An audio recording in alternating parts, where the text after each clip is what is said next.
శారీ అయితే కొత్తదేనండి, మీకు చూపిస్తున్నాను కదా. ఇది మంచి కలర్ అని చెప్పి తీసుకున్నాను అనమాట. దీని కాస్ట్ కూడా ఎక్కువగా పడలేదండి, జస్ట్ 311 ఎంతో పడిందన్నమాట, అంతే. శారీ అయితే చాలా బాగుంటుందండి. అంటే సమ్మర్లో ఎక్కువ మనం ఆఫీస్ వేర్ అలాగే మనం ఇంట్లో కూడా కట్టుకోవడానికి చాలా బాగుంటుందండి. అందుకని చెప్పేసి ఈ శారీ అయితే తీసుకున్నాను. బ్లౌజ్ అయితే స్టిచ్ చేశానండి, కొంచెం టైం పడుతుంది కదా నేను వీడియో తీయడానికి. అందుకని చెప్పేసి ఇంకా మీకు చూపిద్దామని చెప్పి ఆ శారీ అయితే చూపించాను. ఇంతకీ వ్లాగ్ ఏంటంటే, నేను సాటర్డే నుంచి సండే వరకు చేసుకున్న వ్లాగ్ అండి ఇది. మేము సాటర్డే బయటికి వెళ్ళి వచ్చిన తర్వాత ఇంకా మ్యాంగోస్ అయితే తెచ్చుకున్నాము. అవి మీకు చూపిస్తున్నాను అనమాట. అంటే ఫస్ట్ టైం వచ్చిన మ్యాంగోస్ అయితే కొన్ని పుల్లగా ఉంటాయి, కొన్ని తీగా ఉంటాయి కదా. సో ఇవి కూడా కొంచెం పుల్లగానే అనిపించాయి, ఏదేమైనట్టు తీసుకున్నాను అనమాట. తర్వాత వచ్చి నేను ఇలా బాక్సెస్ అయితే కడిగేసి పెట్టుకున్నాను, అంటే కడిగి ఆరబెట్టేస్తాను అనమాట. వీటిని మళ్ళీ ఆరిపోయిన తర్వాత ఎక్కడి నుంచి అయితే తీసానో ఆ ప్లేస్లోనే పెట్టేస్తానండి. అంటే మనం సర్దుకోవడంలో కూడా ఉంటుంది కదా, ఎప్పటికప్పుడు సర్దుకుంటే చాలా వరకు పనులు తొందరగా అయిపోతాయండి. ఇంకా మనం ఏమన్నా తెచ్చుకున్న గ్రాసరీస్ ఐటమ్స్ అన్నీ కూడా ఉంటాయి కదా, అవి కూడా మీకు చూపిస్తాను ఈ వీడియోలో, చూసేయండి. అంటే నేను ఎలా సర్దుకున్నాను అనేది మీకు చూపిస్తున్నాను అనమాట. మేమైతే డీమార్ట్కి వెళ్ళాము, అప్పుడైతే తీసుకున్నాయన్నమాట ఇవన్నీ కూడా. అంటే ఏమేమి ఐటమ్స్ తీసుకున్నానో మీకైతే చూపిస్తాను, చూసేయండి.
ఇలా అయితే అన్నీ తెచ్చేసుకున్నానండి, ఒక దాని తర్వాత ఒకటి.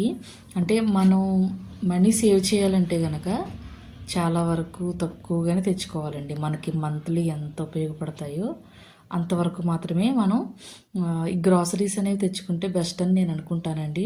అంటే ఎక్కువ తెచ్చుకున్నా పురుగు పట్టేస్తాయి కాబట్టి చాలా వరకు తక్కువ మోతాదులోనే తెచ్చుకుంటే మంచిది అని చెప్పేసి నేను తీసుకున్నాను అనమాట. ఇంకా ఈవినింగ్ మేము తెచ్చుకున్నాం అని అనుకో, సరేలే ఇంకా సర్దేయడం మంచిది కదా అని చెప్పేసి ఇంకా సర్దడానికి సిద్ధమయ్యాను. ఈ మొక్క అయితే నేను ఆల్రెడీ మా కుండీలో ఉన్నదండి, దాన్ని తెచ్చి నేను ఏం చేశానంటే దీన్ని నీటిలో పెట్టానంటే అలా ఎలా వస్తుంది, ఇండోర్ ప్లాంట్కే అంటారు కదా దీన్ని, సరే చూద్దాం అని పెట్టాను. కానీ చక్కగా దీనికి బాగా కొమ్మలై వస్తున్నాయి అన్నమాట. మీకు ఒకసారి చూపిస్తున్నాను. తర్వాత వచ్చి ఇందులో ఇంకా నేను గాజు సీసాలు కడిగేసి పెట్టుకున్నానండి. అంటే మనకి అయిపోయినవి ఉంటాయి కదా, మామూలుగా మనం వాడేసిన తర్వాత మళ్ళీ వాటిని ఒకసారి కడిగి పెట్టేసుకుంటే శుభ్రంగా తుడిచేసుకుని ఇవన్నీ కిరాణా ఏమైతే తెచ్చుకున్నామో అన్నీ కూడా నింపుకున్నాం అనుకోండి, చక్కగా మనకి బాగుంటుంది. ప్లస్ క్లీన్ అయిపోతాయి ఎప్పటికప్పుడు. ఇలాగా మనం ఏది వేసుకోవాలన్నా మనకి అక్కడ దొరుకుతుంది అన్నమాట. అంటే గాజుది అనేది మనకు ఉండిపోతుంది అన్నమాట. తర్వాత వచ్చేసి ఇంకా ఇక్కడ పుట్నాల పప్పు ముందు పెసలు వేసాను కదండి. అంటే నేను వారంలో కనీసం ఒకసారైనా పెసరట్లు అయితే వేస్తానండి, అందుకని ఒక లెక్కగా ఉంటుందని చెప్పి అలా తెచ్చుకుంటాను. తర్వాత ఇది వచ్చి పుట్నాల పప్పు అన్నమాట. దీన్ని కూడా నేను తెచ్చుకున్న చట్నీలు అది వేసుకుంటాం కదండి. ఈ గాజు బాటిల్ అయితే నింపేస్తున్నాను. మన ఛానల్ని ఎవరైనా కొత్తగా చూసినట్లయితే సబ్స్క్రైబ్ చేసుకోండి, అలాగే లైక్ చేయండి, షేర్ చేయండి, కామెంట్ చేయండి ఫ్రెండ్స్. ఇక్కడ వచ్చేసి ఏంటంటే మనం ఎక్కువ తాలింపులు వేస్తాం కదండి. నేను ఎండుమిరపకాయలు తెచ్చుకున్నాను బయట నుండి. వీటిని శుభ్రంగా ఎండబెట్టేసాను అనమాట. చక్కగా తుడిసేసి వీటిని ఇలా గిల్లుతున్నాను అనమాట. ఎందుకంటే ఇలా తీయడం వల్ల నేను అంటే ఇప్పుడు మనం మినపప్పు, శనగపప్పు అలా అన్నీ కలిపేసి పోపేస్తాం కదండి. విడివిడిగా తీసుకోకుండా ఒకే దాంట్లో ఉంటే బాగుంటుంది అన్న ఆలోచనతో అయితే ఇలా అయితే చేస్తున్నాను. ఇక్కడ అయితే నేను శనగపప్పు తీసుకున్నాను అనమాట. తర్వాత కొద్దిగా అయితే మినుములు తీసుకుంటున్నాను. ఇవన్నీ కలిపి మిక్స్ చేస్తే మనం తాలింపులు వేసుకోవడానికి ఈజీ అవుతుంది. తర్వాత వచ్చి పోపు కూడా అన్నీ వెతుక్కోకుండా ఒకేసారి వేసుకునేలా ఉంటుంది అన్నమాట. చూసారు కదా, ఇలా అయితే రెడీ చేసేసుకుంటున్నాను. దీన్ని కూడా ఎప్పుడు రెడీ చేసి పెట్టుకుంటానండి.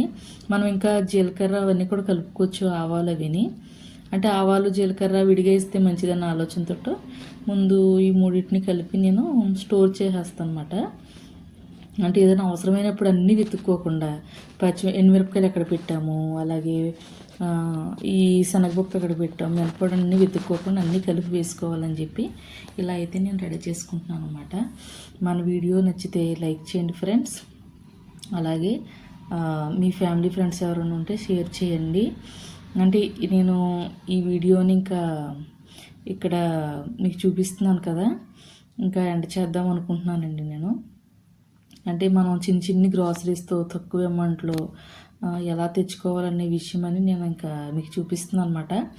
తెచ్చుకున్న గ్రాసరీస్ అన్నీ కూడా సర్దేయడానికి ప్రయత్నం చేస్తున్నాను. మధ్య మధ్యలో బిస్కెట్స్ అవి కూడా తీసుకుంటామండి పిల్లల కోసం. మేము ఏదో స్నాక్ ఉండాలి కాబట్టి ఇలా అయితే నేను ఇంకా ఈ వీడియోని చూపిస్తున్నానండి. మీకు నచ్చిందా? నచ్చితే తప్పనిసరిగా లైక్ చేయండి ఫ్రెండ్స్. ఇలా కబోర్డ్లు అయితే సర్దేసుకుంటాను అనమాట. చూస్తున్నారు కదా, వీడియో అయితే నేను చేస్తాను ఫ్రెండ్స్.